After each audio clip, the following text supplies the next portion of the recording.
So I talked about creative play, and most people when they think of play automatically think of games, but I'm not talking about games like playing a game of cards, but more so the mindset that goes into play and how it can kind of open us up and free us into coming up with new ideas and innovative solutions, and how we as creatives can use that mindset to our advantage. Well, I noticed early on that when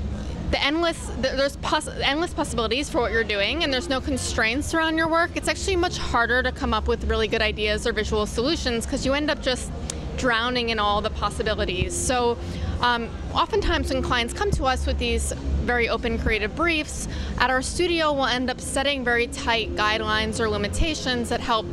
guide us to a conceptual solution. I mean, it is challenging, but I think half of what we do as creatives, of course half of it's coming up with good work, but the other half is knowing how to sell those ideas. I think I'm really fascinated by psychology and, how we all interact and perceive things, and I think that can be a really useful tool in dealing with the clients you have and being able to understand and empathize with them and being able to show your ideas in the best possible way and best possible light that will make them respond to it positively. A lot of the inspiration comes from the client itself and the market and what would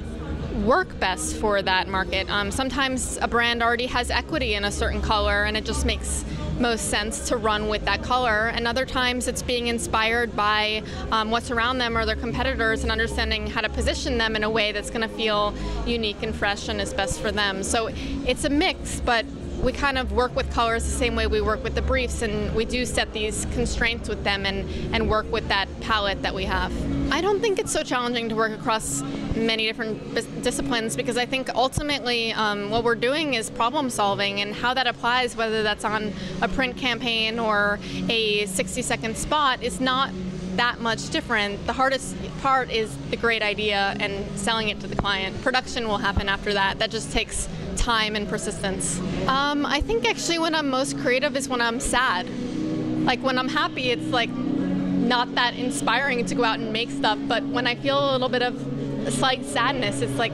just inspired to like express myself and make things, and I don't know, it's interesting. I haven't gotten to yet because they were taking me around the city trying to find my posters, which were apparently all down.